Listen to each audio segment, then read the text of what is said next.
Ewan met up with one of SA's leading lady cyclists. Clearly he regrets dressing to impress her, rather than to sweat it out. I'm so not dressed for the part, and definitely not dressed to compete with the South African national mountain bike champion, also the Cape Epic winner, Karien van Jaarsveld. Karien and her USN teammate, England's Sally Bigham, won the grueling women's division in April this year. Karien is a dedicated road cyclist and mountain biker. And what makes this achievement even more impressive is that this was her first attempt. Take me through those stages of the Cape Epic, because I know that it's a grueling race. Well, the Cape Epic starts months before the actual event. I think from December, everything was focused around the Epic. I trained a lot in Cape Town. The terrain there is quite stimulating, so to get those long base miles in, worked a lot. You also do a lot of cross training then, so a little bit of running.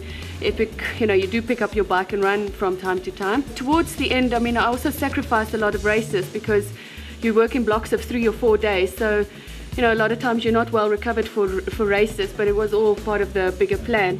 Actual Epic, the days would start very early, like 4:45 you get up, eat your breakfast, get on the start line before 7 o'clock so you can have a little warm-up. Then racing varies anything from 5 hours to 6.5 hours, which is intense racing, you at a high pace all day around. And then during that, obviously, to eat and drink and make sure you're well recovered for the next day. Is there any one thing that you can say about the Cape Epic that was very difficult? The most important thing is to stay focused, and it's inch by inch, water point to water point. It's really just focusing on what you're doing right now and not to get swept up in all the fun and excitement. Now, we know it's a tough race. In terms of supplements, what did you use? If there is one supplement that I can do the Epic with, it would definitely be the Epic Pro from USN.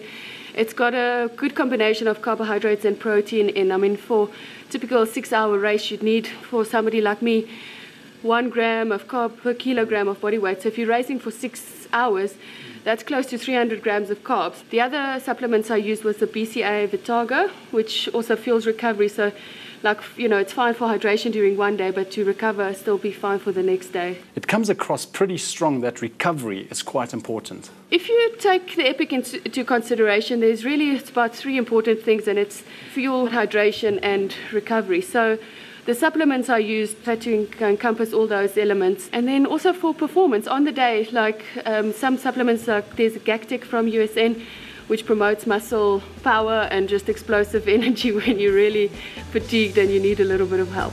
This is the largest mountain bike stage race in the world, and participants are limited to 1,200.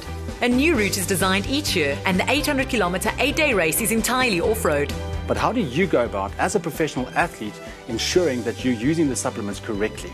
Responsible use of supplements is really important for a professional or an elite athlete. There's so many products out there and you can really use anything. However, it is career limiting, just picking off the shelf and using anything you want. Align yourself with a reputable and a responsible supplement supplier. USN has gone through great measures to test the products that I use at HFL and to, assure me that these products are safe. The last thing you want is to have all that work tarnished, by using supplements incorrectly. What is the risk for professional athletes in using the wrong supplements? You may be banned from the sport of cycling, and it's really not great for the sport. It's not great for your competitors. I think in business, if you cheat, you're a fraudster. In cycling, you're a cheat, and that really tarnishes your integrity, and it will never be the same. If you win on those conditions, you'd feel that it's not right. Doping is an offence against the character of sportsmanship. Elite athletes subscribe to the Adams program, stating that in competitive sport, the process is as crucial as the result. Tell me about the whole testing experience. Now, I'm no doping expert, so what is it like for a woman like yourself to be tested? The first time I got tested was quite exciting. I thought, now I'm finally good enough.